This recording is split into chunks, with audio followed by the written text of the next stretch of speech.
Welcome to the CFG Game Cast, episode number 256, a weekly podcast created by gamers and streamers alike to discuss the latest gaming topics from the previous week. We stream a new episode every weekend and release it on all podcast services, so do us a favor and show us some love by liking, following, subscribing, and commenting on our Twitch on twitch.tv/CFG or on YouTube, the CFG on YouTube, or go to our main website, thecfg.bsky.social, to not miss an episode. I am Mr. CFG Games himself, Davis Green, and with me today, I got my awesome co-host. I got Pop in the second seat. What's going on, Pop? How you doing? I'm doing good. It's been an interesting week. It flew by. It really That's has. for sure. It really has. Yeah, it really flew by. It's almost April, which is wild to think about. Like, we only have 1 week left of March. Isn't it crazy? And it'll be April. It's insane. It's like, I feel like just like not even a long time ago, we were just celebrating the beginning of the year. It's really insane on how fast it's all this is going, you know? So yeah, but no, you're totally right. I mean, Jesus, wait, is your spring break? Are you done with spring break right now? Yeah, it's over and we're pushing towards the end of the semester. Once the end of April comes, that's the semester. Oh God! So you're done, and you're done in April, right? Like, yeah, I'll be done in a couple of weeks. The last, I teach a Tuesday Thursday course, and the last day of class is on a Monday. So that Thursday towards the end of April will be the last time we meet. Wow, that is so wild. That is so crazy. I bet you're looking forward to it. Are you going? You're not doing any summer classes or anything, are you? Or they're talking about that right now. We're trying to decide and see if any students are going to register for it. If they do, cool. If they don't, it's still cool, because I work at a private university and as well, and the work there is a little bit more on the lax side of things. So I would still have income coming in, just not as much as I would during the regular school year. Oh, okay, I see. Well, at least at least that's at least you got something, stable and everything, instead of worrying about what am I going to do for the next 3 or 4 months. Yeah, it's not like when I was a grad student where it's just like, all right, the school year's over. Who's got a research grant? Who needs a research assistant? Now it's just like, no, okay. No, nice. And then it's very possible at the private university they just give me if they give me an extra course, that'll be making way more money over the summer. Yeah, that's very true. That's very true. So what have you been playing? Anything new? In terms of new, no. Mainly some wilds, trying to get my HR up. I'm currently at 70. My goal is to get to 100 before the April update drops with Mitsuhide, and hopefully they have some other monsters with that update, but I've been doing my usual games with dailies, Zenless, Wilds, and TSO2. Yeah, I don't think that they are planning on doing more than one like that. I think they're just going to be focusing on a monster maybe every month or something like that, because they have a huge pool of monsters to pull from, especially if it's classics and stuff. So I won't be surprised. I'm glad that they're actually starting a monster that's fairly new, because I believe that monster's from Rise, right? I'm pretty sure it's Rise. I don't recall encountering that monster in World. Yeah, that's cool. What's your go-to? Do you have a favorite weapon yet? Not really, only because the way they changed all the weapons, they're all pretty fun to play. I mean, my go-tos have been, I used to be a dual blades main, but my go-tos have been the insect glaive, light bow gun, the bow, and the gun lance. And the gun lance? Oh wow, the gun lance. Yeah. I suck with the gun lance. I've tried it and I was like, I just can't do it. I've been my go-to, I call it my spirit animal, but my go-to is a switch axe, and I'm in the offset and the countering. I've been mastering how to do that really well. It's just so funny when the monster that's like 20 times, like 100 times your size, and then you're just coming and flying at you at point blank speed, and you just say counter, and they just fall straight to the ground. It's just that's why I really want to learn switch axe. I'm just like, oh, the clashing looks so good on a lot of the weapons. Yes, it's so funny. Oh, there was a video which I saw recently of the Nar Shaddaa, the ice dragon, the giant ice dragon. Yeah. So there was a video, like, when he has that big one hit shot, like, or the insta death move, like you can't if you don't block it right. So there was a video of a dude with the switch axe, and then he was in sword mode. He's about to do that move. He goes in front of it at point blank range, and when he explodes it, he just does the counter, and then it didn't take any health off on him. So I'm like, you're telling me you could just counter that? Like, I was like, that is just stupidly wild that you could just you're able to do that. It makes sense. Does it? It does not make sense. That thing. No. It makes sense. Oh God. It makes sense because it's just ice. You can counter ice. Now, if it was fire, I'd have a lot of questions. Okay, if it's ice. Yeah, if it's an ice shot, but this is an AoE blizzard that is coming at you. It's not like you can. But I also wonder what other equipment he has on his gear, because he could have some like elemental resistance that helps with that. Because I wonder if anybody else commented underneath was just like, I tried this and I still died. Yeah, you would have to have perfect counter. It would have to be perfect counter for that to work. I don't know. I didn't really go into it deeply, but I was just thinking like, wow, to even be able to do that, or to entertain the fact that you can do that, is interesting. It's really funny to me. I like that. I really did like that. Everyone who watches this is going to go and try it now. I'm definitely going to go try it. I know that, but I just haven't had time. I definitely want to. Yeah, it's so funny. It's so funny when that happened. But no, that's great. No, I'm glad. I'm glad that you're playing your go-tos. Man, next month it's also going to be just as busy when it comes to gaming, man. Like next week is I know you and I weren't interested in Shadows, but I mean the big one this week was Assassin's Creed Shadows. But for me next week, I'm going to do the first Berserker. The first Berserker is next Thursday, and then what's in April? I forgot what was in April. South of Midnight and Fatal Fury. Yeah, and Expedition 33 is another one too. Yeah. So South of Midnight. There's just so many games, man. It's just ridiculous on what's going on with this, man. So, but it's gonna be a nice packed week, I will say. So, or a packed month. So we'll go with that. But as for me, I've just been I'm kind of in the same boat as you. I've just been busy. I've been busy working. I've worked 6 days straight. And it's been a little bit nerve-wracking. I haven't touched Wilds in the whole week, which is scary to me. Oh gosh. So, yeah, no, 6 days straight. 6 days straight. It's gotta be illegal. Yeah, no. Well, I had to, man. I'm about to get that trip. Going to be heading to Arizona in 2 weeks and stuff like that. And I've been doing been getting. I guess I have fairly good overtime, but we'll see how this is going to go. I might do it again next week, so we'll see. We'll see how that's going to go. Yeah, I've been kind of in a weird mood, let's say, for the most part, but it's fun. I haven't touched much. The only thing I've been touching consistently was Marvel Rivals, so I can get my dailies, but other than that, I haven't touched the game. Berserker's definitely it's going to happen. Might take that day off actually, so we'll see. we'll see how that's going to go. Yeah. We're gonna find CFG live just randomly. I know that's exactly what's going to happen. I really, I hate myself on the fact that that's what happens now. It's like I don't have a schedule, and but because like the last time I did a live stream of a game was Monster Hunter Wilds, but prior to that it was like it's been 4 months, like besides the podcast, but still. Yeah, fortunately, Lou Sentai says, fortunately, rival dailies aren't too bad. Yeah, that's true. That's very true. And what sucks is like I might play rival someday. Yeah, I'm sorry. Oh no, it's all good. I've finished the pack, so all I'm doing it now is like I'm trying to get the extra currency so I can get all the extra stickers and skin for Black Widow and stuff right now. But anyways, we'll go. But that's pretty much it. I've been adulting too much.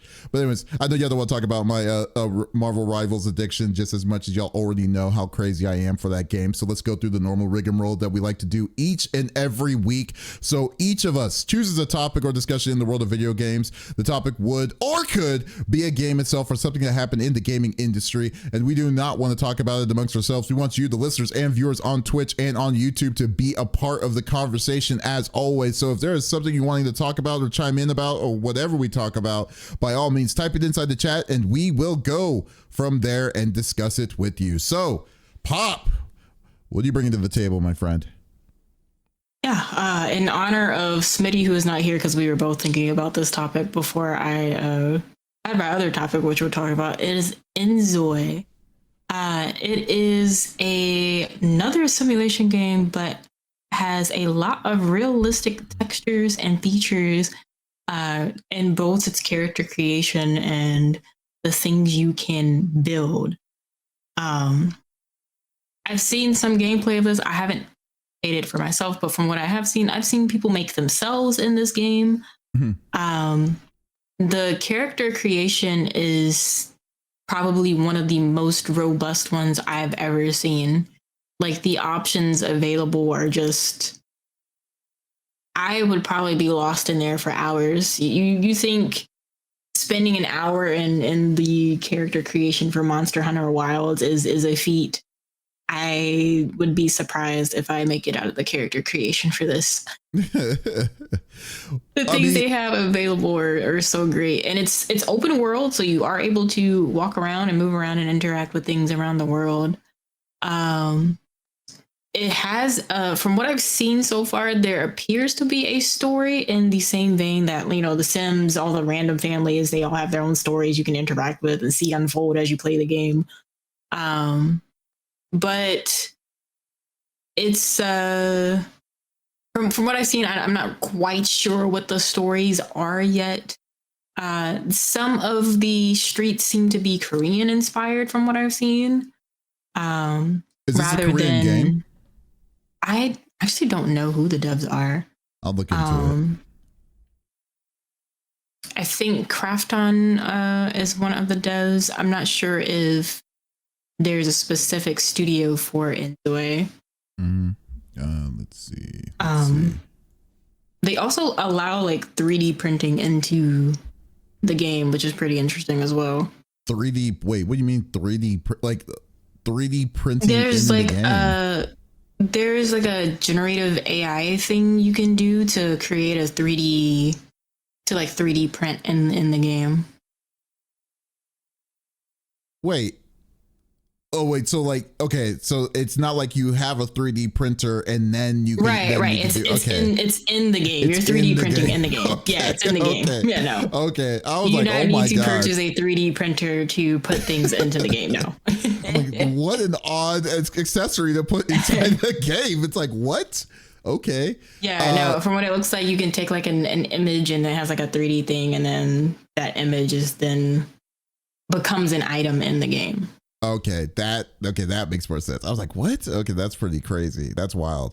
Okay, so it looks like the developers is Krafton and Inzoi Studio. So it seems like Inzoi is this is their first game, and then they named the studio after it, and it is a South Korean studio. That explains the way everything looks then.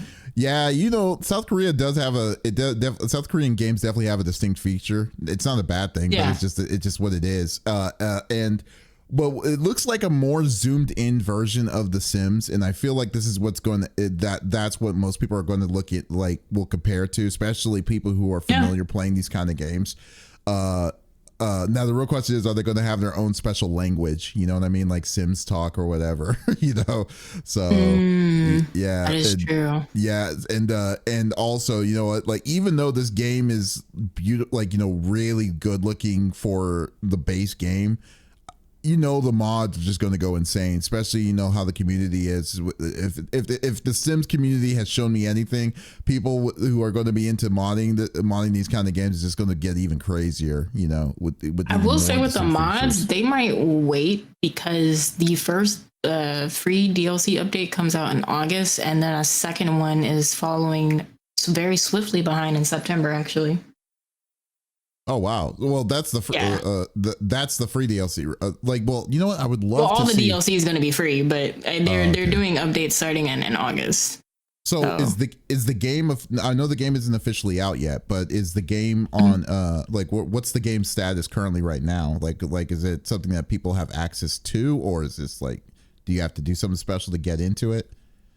It's currently in early access. I've seen apparently Twitch has like a drop thing where you can participate if you like participate in the stream and eventually you like sign up to this thing and then you like wait for key to access it. Okay. Because like, hey, so right now I'm just looking at the stats of it, and it seems like right now there's 23,000 viewers that are actively playing it now. 24-hour peak was at 32,000, and the all-time peak was at 90,000. So that's actually not bad for, like, a game that's still, yeah, it's still in early access, and it's going to be in early access on PC starting on the 28th. And I believe once the early access period is done, it'll be on both the PS5 and Xbox Series X. So if you want to play this on console, it will be on console as well. It's gonna be cross, and I wonder if it's gonna. Well, I guess it's not really. Do these games usually do like a cross-play or multiplayer in any source, or is it usually just like you just do your own thing? Yeah, I actually haven't seen anybody try out anything multiplayer. If they do, I wouldn't be surprised if they added like a cross-play feature. That might be something that comes in later on down the line, but there's so much you can do in the game. It's pretty wild. Okay, I see. Okay, that man, I guess the big thing is like, I guess the one thing I would say, because like I said, this is kind of out of my element per se for this game, for these kind of games, is that like what makes well, you play, I mean, you're a Sims fan. Like, what makes these games like what's the thing that you look in when you make these when you play these games? Like, what is it that you're trying to do, like that would make you like excited or wanting to try another life simulator game like this? Because I know some people be like doing some weird scenarios of like saying, yeah, I want to see how many babies I have or how many families I can make or how many families I can destroy. The different challenges. Yeah, the different kinds of challenges. Like, what is it that would make you say, you know what, I want to see what I can do and what I can get away with in this game, in this kind of game? I think I would only play the game because of the way the location looks and the character customization. Granted, The Sims 4 has a lot of customization options now because of all the different packs and things, but the fact that the base game has so much to offer, that is a prime giveaway. So of like letting your creativity just explore what's already available, which was pretty limiting when the Sims 4 first came out. I don't know if anybody remember the early days of the Sims 4, but it was bare bones. You had to make up things. Shout outs to the MC Commander mod, which helped add some flair to things, but it was so even like base Sims 2 and Sims 3 had something to do, and this is sort of what that game what Inzoi reminds me of, where there's something to do. Also think the movement feature is interesting, which was something you can only do on the console Sims game, like the Sims 2, Sims Herbs. But yeah, I'm a little bit of a different person that plays some games. Do you like playing mods? I mean, sometimes I try to see if whoever I make has a better life, whatever that means. I don't know what that means. It's like, are you gonna have a great life, or is it just gonna be terrible? It's like some people are sadistic in these kind of games. It's actually kind of funny. Like, I think I know what mine was. Well, I am not a Sims player, but the thing that I had joy in doing was making a pool and removing the steps so they can't get it, so they can never get out the pool. You monster. It's not. It's just showing dominance. That's all. I'm just kidding. But the whole thing, yeah. But it's just like I just find I find this very fascinating because the game looks. I mean, if the game, from what we're seeing, how this game looks. I mean, even though this is, I believe the video that I'm showing is live gameplay, is going to be running this smoothly and this nicely, especially the angles, because this is the thing that The Sims has never been able to do, really. I mean, I mean, very well, in my opinion. I mean, it's a good, the game has its own specific style, but the level of like, I won't say realism, but the level of like, textures and stuff like this looks a lot better than what The Sims was, in my opinion. If I look on, when I'm looking at it on the outside. And yeah, I mean, The Sims never aimed for. They never did. Super. Yeah. I mean, outside of The Sims 3, which that was a huge attempt. And it was successful at the time. I mean, still, The Sims 3 is still pretty fun. It's still my favorite out of all the Sims games. Really? The Sims games that were on PC, yeah. But this is a nice balance for people who want something that's a little bit more realistic versus something that's more animated, such as The Sims 4. Okay, because like that's. Yeah, because this looks cool. I wouldn't mind seeing like someone someone just chilling and watching someone play this. But this is not something I'm definitely going to be interested in myself. I'm going to be interested in checking out myself. I know before Smitty was having issues, he said he was trying to get access to it. I didn't know there was if this was a closed open. Oh no, it's open access, right? Or it's. It'll be, I don't know if the early access is going to be open or paid, similar to how like PoE2 is, where you have to pay like $40 to get into the early access. But if you go on Steam, you can wishlist it and it should let you know when early access opens. Let's check, because like if you get it, but if you buy it, then you're able to get into it now, right? Now, no, because the early access doesn't officially come out until the 28th. But why is there's like 29,000 people that's currently playing it now?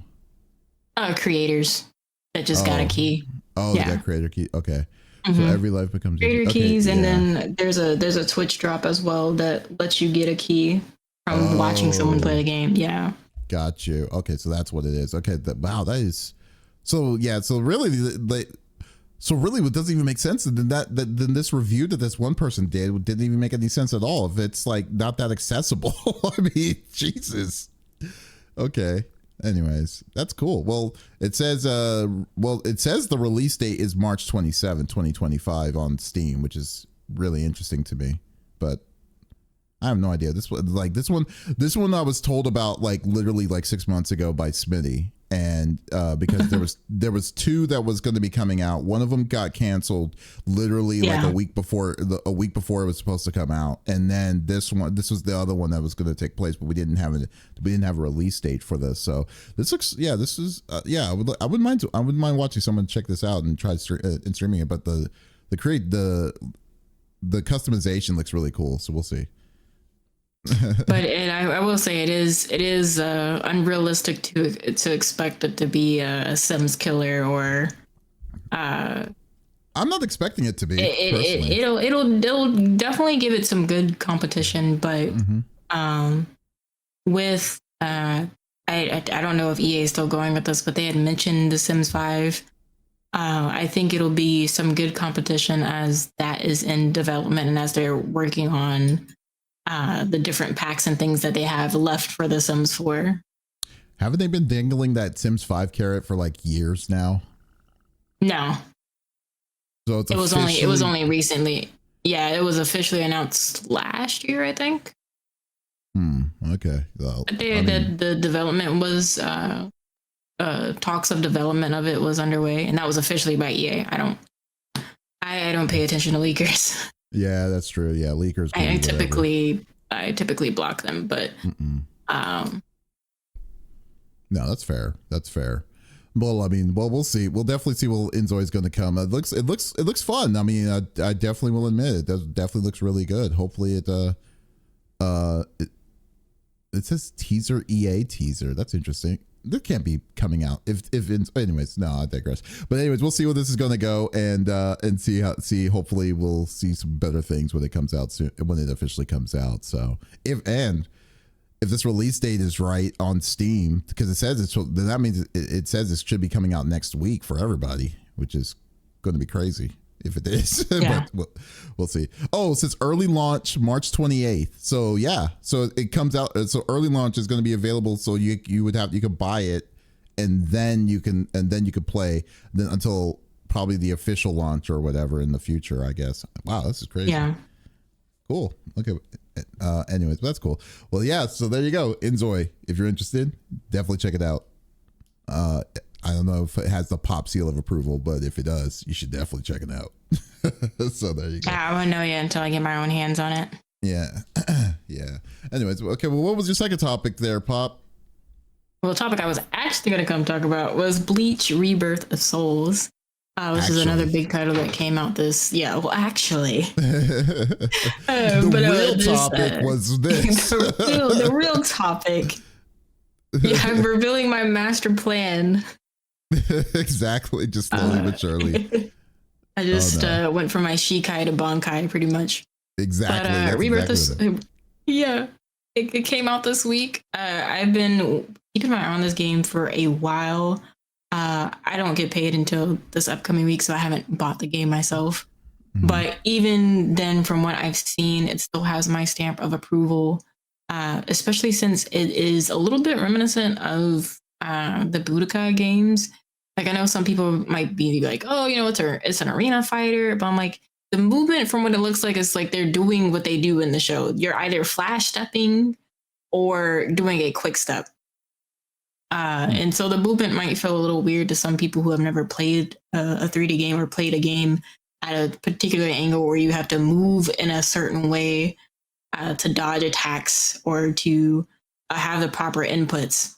Mm-hmm. Another reason why I don't really like to consider it an arena fighter is because I've seen some ridiculous combos that are possible outside of, the standard auto combo that you get with some fighting games now, which auto combos don't bring you very far. I mean, worst case scenario, you might get your lick in, but you come against somebody that knows what they're doing and you're not getting that lick in ever again. Mm. From what I've seen with the story, it is very well done and refreshing to see the earlier seasons in that manner. I haven't spoken with anyone that's finished the story, but I have heard that it's somewhere around 40 hours total. 40 hours? The story mode. Yeah. Jesus. Okay. I think it's going all the way up to the 1,000-Year Blood War arc, which that is DLC. DLC is coming to the game. Yeah, the 1,000-Year Blood War arc. Well, it makes sense. The arc isn't over yet in the anime. I think they're finishing that up this year, I think. Well, I mean, yeah, but I mean, the characters that they've shown and announced, you would think that they would be like, they would try to keep it as close to like, well, first off, I didn't think that they were going to start at the very beginning of Bleach. Because how long Bleach has been around. I just assumed that they were going by the assumption that people who are going to get this game that knows Bleach will get Bleach and then keep up with the characters that they've shown in the 1,000-Year Blood arc. Some of the characters, not all of the characters, because they haven't all been officially shown. Well, I guess they technically have. Yeah, I like that they started from the very beginning because the way TYBW, I'm just going to say the acronym because that is a mouthful to say. TYBW has actually had some people go back to watching the beginning of Bleach to catch up. Some people have seen clips from that arc and I was just like, oh, maybe I'll go check out Bleach now. And from what I've seen so far, the story mode in here is pretty much a one-to-one of what happened in not just in the anime, but the manga itself. Okay. Yeah, it's a nice one-to-one. I like the character roster. There are a lot of characters to pick from, and then with so many more characters on the way as well. There's no ranked mode, which some people are unhappy about, but that's probably going to come later, which makes sense because they got to deal with the PC port first. As always, PC ports are always an issue because it's impossible for devs to make sure that a game works on the billions of PCs that exist in the world and the billions of builds, because everybody doesn't have the same PC build. It's nearly impossible. Like my friends that are playing the game on PC, half of them have had issues and the other half have the game's working perfectly fine for them, but they all have different builds, different CPUs, different graphic cards, RAM. There's many different factors. Yeah, that's why console seems to be fine. Yeah, that's why I've always wondered, because like console, the way, well, you know what they usually do when they code these things, they always code to the lowest, the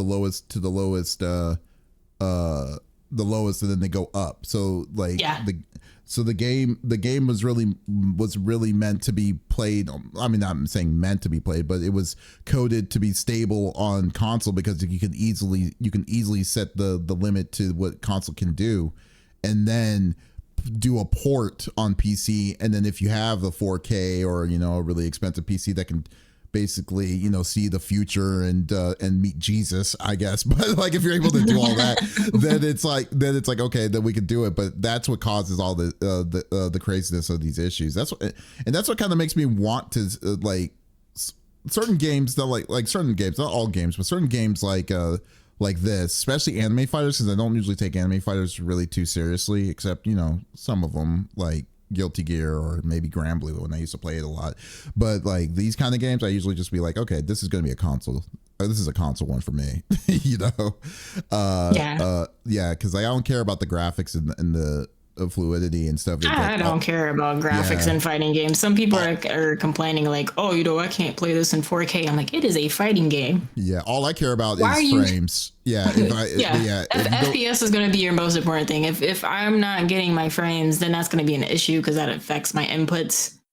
But no, I mean, the game looks graphically, I don't care. Yeah. I will say that now, after looking at that match that I just saw, I could see what the kid. You're right. It's not an arena, because you're right. Because like in usually arena fighters, it's full 3D. Like you're moving around like crazily. Like, you know, it's but the plane is still like you as the character is still on a flat 2D plane when you're fighting face to face. Or and you can swap places and whatnot. It's just, I think the angle of it is what's throwing people off. Yeah. But personally, I mean, I haven't played it myself, but given that you can only flash step or quick step in this world, it makes sense to have that angle. Yeah. And you can't, and there's no like saying it's just flash step and quick step. It's not like you can run, you know, like how you can in Dragon Ball and stuff, which was you go fly away and then or dodge and stuff, you know what I'm talking about? And then like, or in Naruto where you can run on the walls and stuff. So no, I mean, yeah, I could definitely see that. But I will say though, like,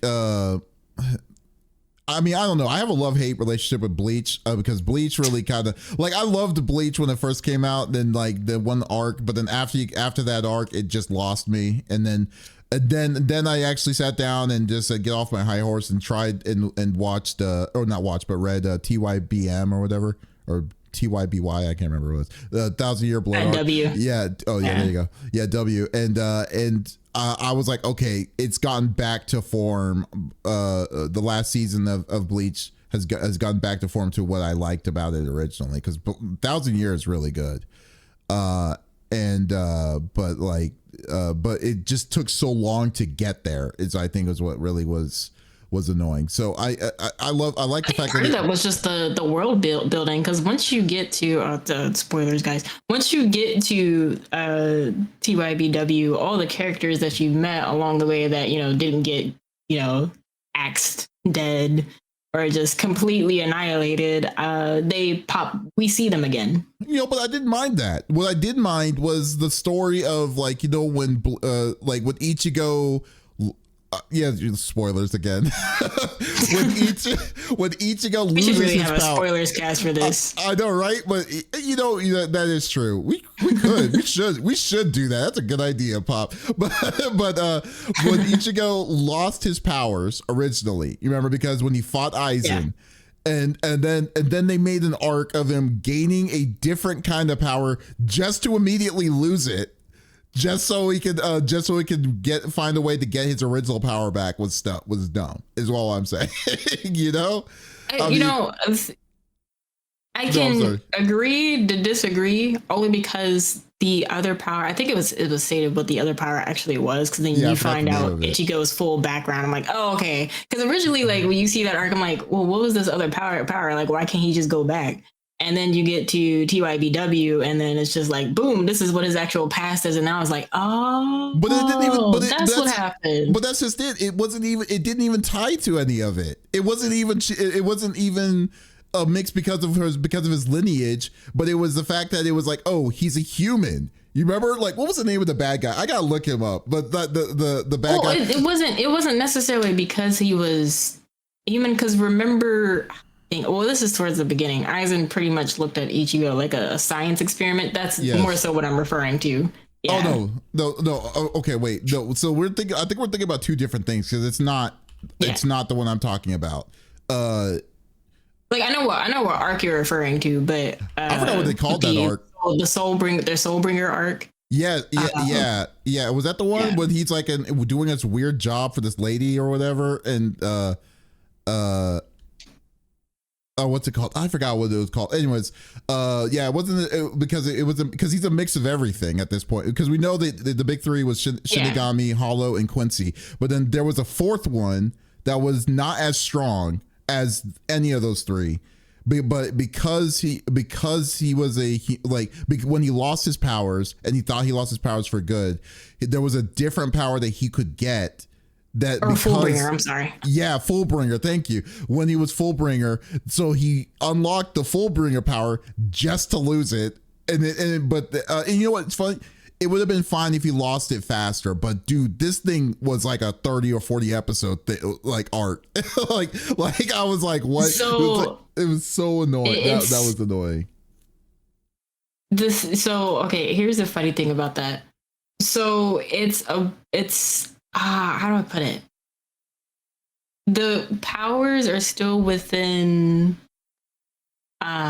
what Hollows and Shinigami can do, but it's more so Hollow adjacent than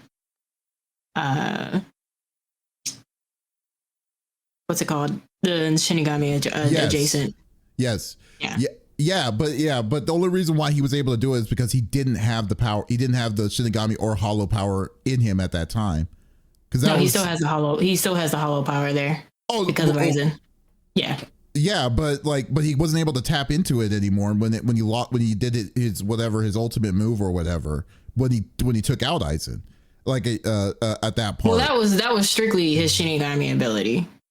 That was a mix of. I thought it was a mix of both, is what I thought. Because the final Getsuga Tensho.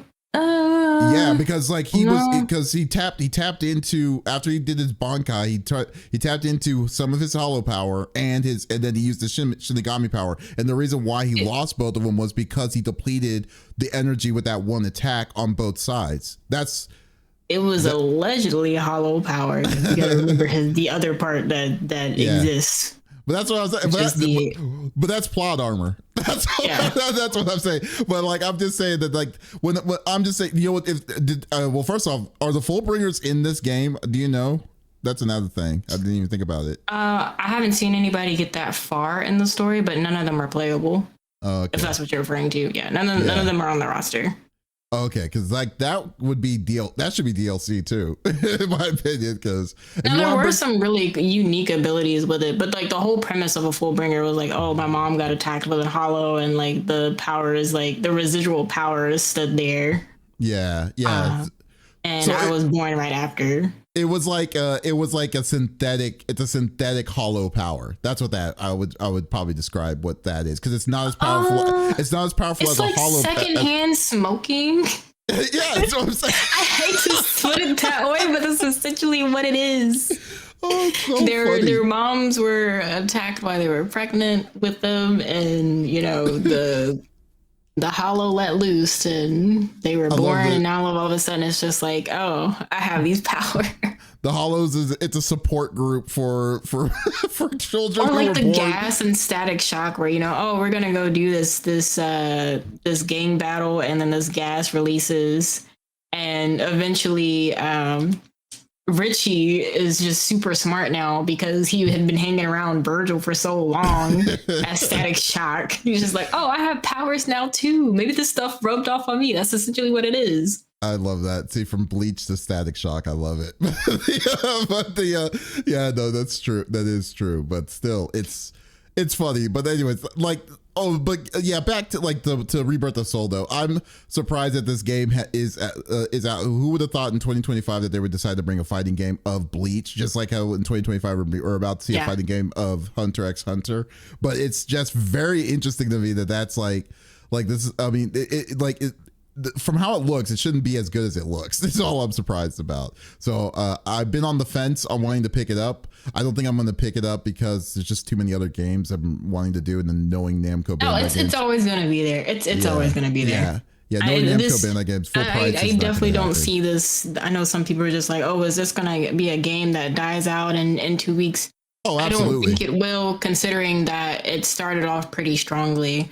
Where like Sparking Zero only has like 1,000 to 2,000 players on Steam, and last time I checked, at least it was in the morning. It was 5,000 people on. I'm like, it's like 10 o'clock in the morning. Did you guys even go to bed? Dude, that's how anime fighters are always like, though. Like they are always like that. That's the problem. Like the community dies down, and that's the unfortunate reality. Like I'm not expecting, like, I mean, there are caveats to that rule. I think the biggest caveat is Dragon Ball Fighters. I would say is the biggest caveat of them all. That for its run, it was always packed.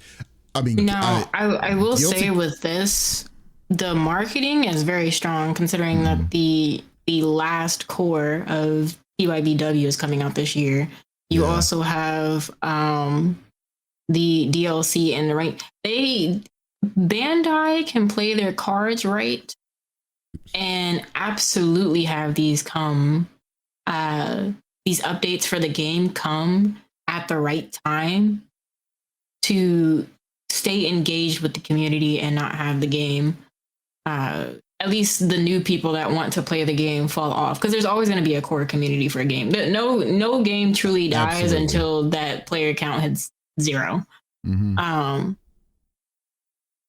No, but totally right. I think this is a strong start for more Bleach games in the series. It's the first Bleach game we've gotten in 10 years, which we don't need more. We really don't need more. I mean, they could put them in other genres. You know, you have they could absolutely do an action RPG of the full thing. They could do honestly, I think it would be very interesting if they had something in the same vein of Dynasty Warriors, similarly to what One Piece does with Pirate Warriors. I actually think that would be a really fun Bleach game if they did one in the style of Dynasty Warriors. Yeah, that's true. So, like, I mean, like, no, that would be a pretty interesting change. I don't mind, like I said, I don't mind seeing an anime fighter, just hopefully a good one, and hopefully not a cookie cutter one that we've seen in the past. That, like, you know, like there's some like games like Jujutsu Kaisen should be like this kind of style, in my opinion. Like, you know, or should have been that kind of honestly style. Do you think Jujutsu Kaisen would have had a better reception if it was done in this style? I think a lot. I mean, compared to what it was before, most definitely. like absolutely, because what they gave us was just, I don't even know what to describe it, but it was just not appealing whatsoever. Or Demon Slayer would be a good one too, but like C2 isn't gonna budge on that. C2 definitely won't, but I mean, instead of seeing these, I mean, I'm glad that they're kind of veering away from just the 3D, the arena fighter for an anime, because that's pretty much a trope in itself. So we'll see, but I'm glad that they're switching away from it a lot more. So we'll go from there. Well, anyways, Bleach is out now. Rebirth of Souls. I'm gonna try it out probably when it's on sale, because I know that's going to be, because like that's the one thing I've always had a problem with, is like it's hard for me to put my faith in wanting to buy a game full price from Namco Bandai, you know, when especially a fighting game that I feel it's going to not last a long time, I would say. Yeah, especially if it's not Tekken. Yeah, or I definitely understand. Yeah, if it's not Tekken, then that's true. But like, anime fighters are tough. It's a very tough to keep them relevant when because like, I mean, like, you know, Uni, like you said, there's always a specific group of people that are like a community and stuff. But like anime fighters in the long run doesn't have that same longevity as the big two, Street Fighter and Tekken. It is what it is at that point. And part of that's on Bandai themselves, but that's a talk for another day. Yeah, it really is. But yeah, but it's like, we don't, like, I don't even know, dude. Like, I just looked it all up. So Guilty Gear only has 1,400 people playing actively right now. And then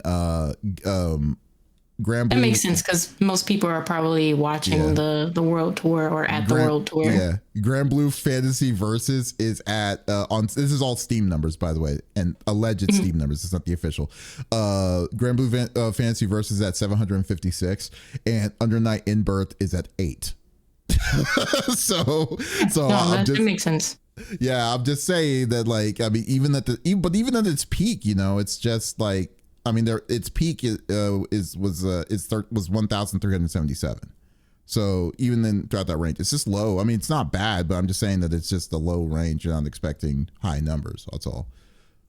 But anyways, it is what it is at this point. And pick it up if you like it. If you don't, okay. If you like Bleach, you'll like it. Yeah, I feel like Bleach. I have yet to meet anyone or yet to see anyone or have a friend that likes Bleach and say that they hated the game. They all love the game. But even if you don't like Bleach, I think it would be a pretty interesting game. Like, you may not know the frame of reference of what's going on, and I think this is also a good way to if the game is giving a one-to-one story of what the whole series is about, then I mean, I think it's a perfect opportunity for you to play it. Yeah. So definitely go check it out. I'm definitely going to do it. It's not a day one for me. Well, obviously it's not a day one for me. So anyways, but that's cool. Yeah. I can't wait. Are you going to stream this when you get a chance to, Pop? Yeah, I gotta decide what I'm gonna get it on PlayStation and PC. I'm gonna be so upset if they make it crossplay later on. Is it not crossplay right now? Really? No, that's what we were having the talk earlier. Backstage blurb here. They probably didn't pay the fees to make it crossplay because Sony and Microsoft are very rude about it. Crossplay for different platforms is not available. Players on PlayStation 4 and 5 can play together, but Bleach Rebirth of Souls is not available for everyone to play. What? That's terrible. Wait, but even though PC to Xbox, you can't play with like that? Yeah, I don't think so. That is nowadays, you're pretty much stifling your group right at this point. Like, you're like, what are y'all expecting? After finding out that it's from the high fees that they charge, I can't fully put it on the desk, because if you don't know if you're going to be making a lot of money off of the game, do you really want to put forth all of that making it crossplay, do you want to end up like was Sparking Zero crossplay? Yeah, Sparking Zero is crossplay.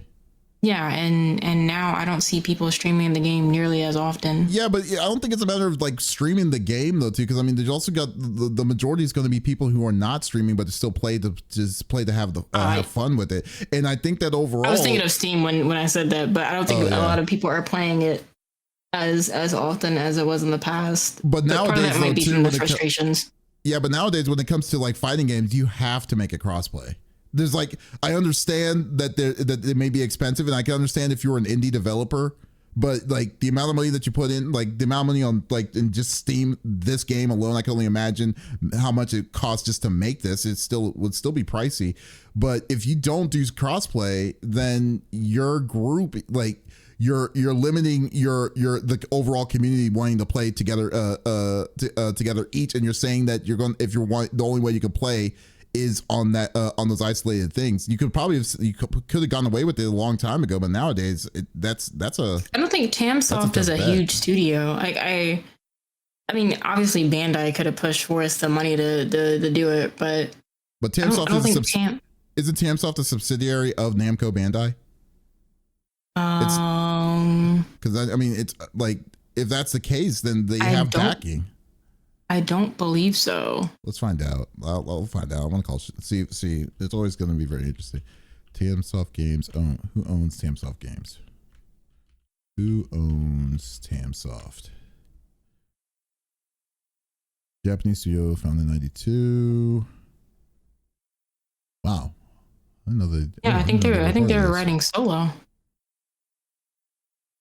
Ports. Okay, so yeah, they're an indie port. So they basically, Namco basically released the IP to them, and then they published it through that. But still, I mean, that's not through the developer though. That's still through a publisher. I mean, like the developer just made the game. Now to do all the other stuff behind the scenes of all of that, the developer developer still has to like test out the capabilities and stuff. I wonder if they like requested it and Bandai was just like, no. Yeah, because just like Guilty, like Dragon Ball Fighters was Arc System Works. Arc System Works didn't wasn't the one that was in charge of making it crossplay or not. Well, yeah, no. I mean, but that was also still added later. It's possible that it'll get added later. Yeah. As well. I'd say maybe just get one and then just see where it's going to go, and then once they realize the sales are dipping, then they probably will switch it to that option. That's probably what's going to end up happening, because like like I said, ranked mode is not available right now.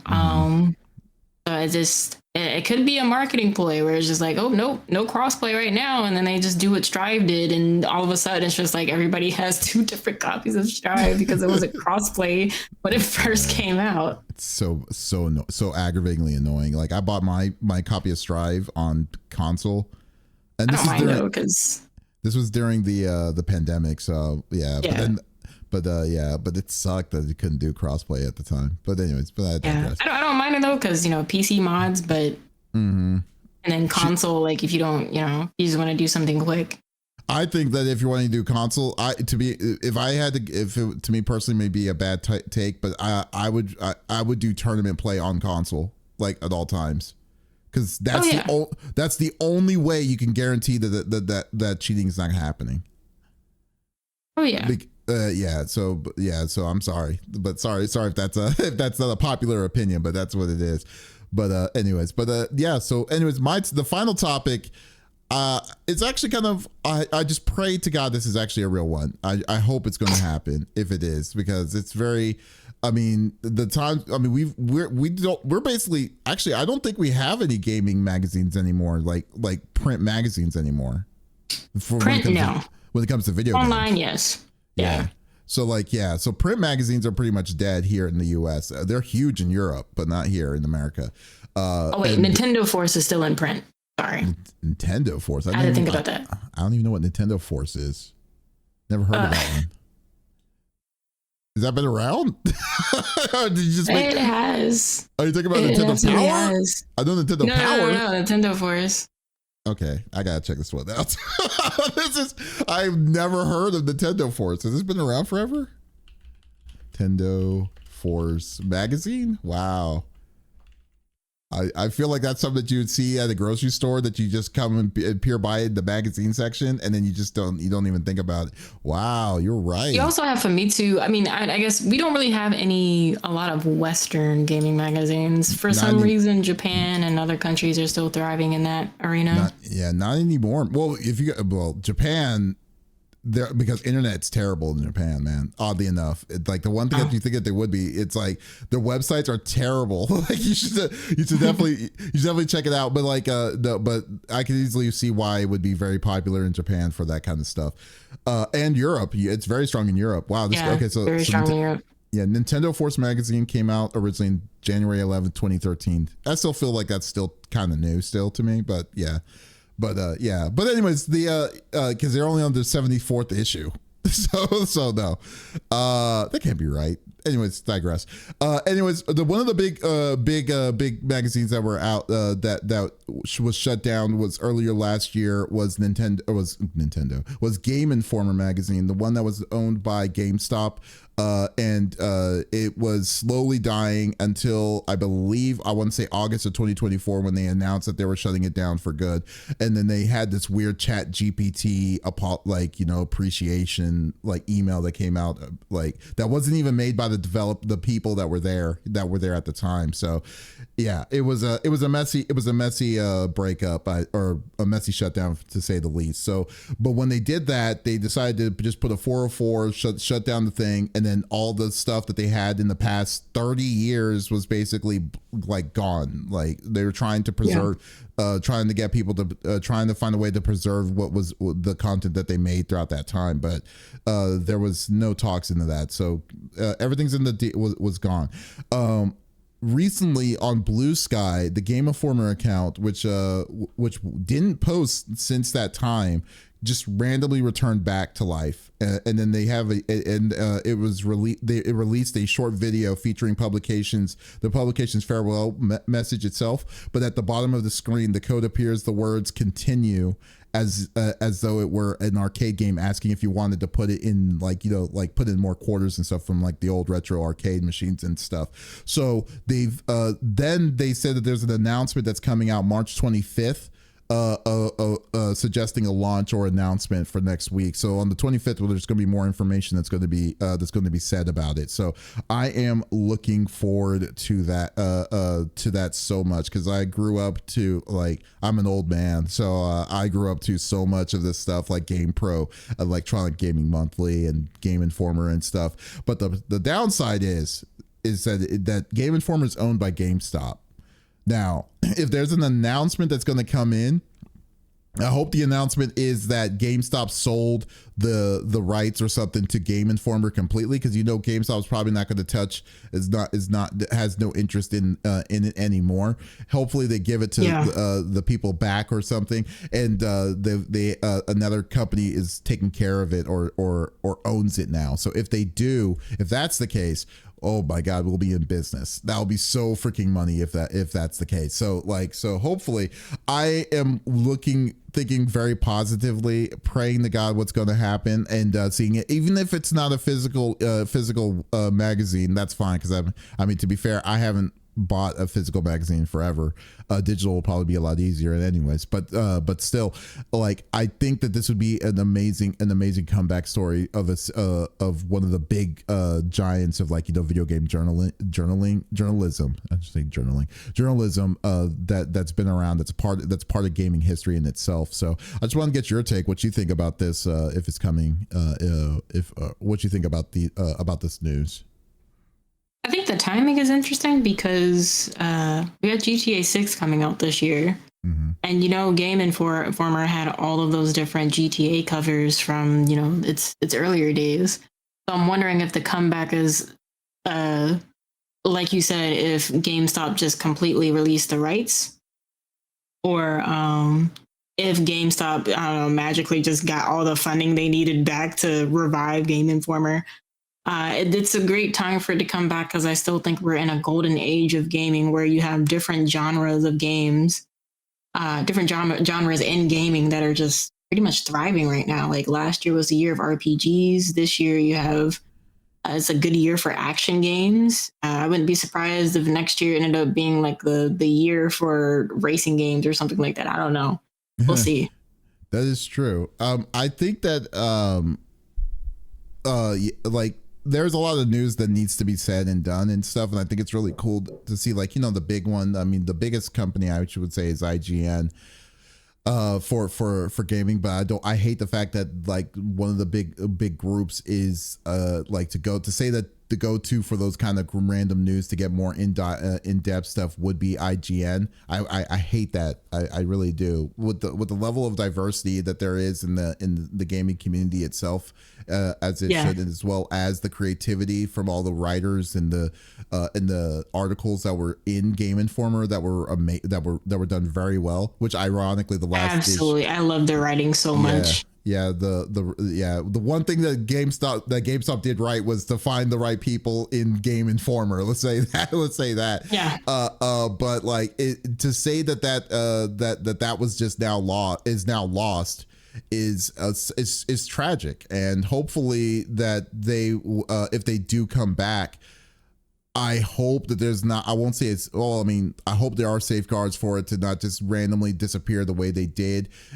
That's not to Game Informer's fault. It's really more from whoever owned them, which was GameStop itself. So, like, I just prayed, like, let's see what the what's to come for it. If it like I said, if it is all real. But I am really hyped to check it out, if to see what this is going to become, because, man, to say that we lost this one, that one really did hurt, in my opinion, for me, because, like, that hurt as bad as finding out Toonami was going away. Toonami's not away. Oh wait, is Toonami away? Well, back when Toonami went away, yeah. I mean, the current Toonami isn't really Toonami anyway, but we're old people. Of course, we will not acknowledge new Toonami.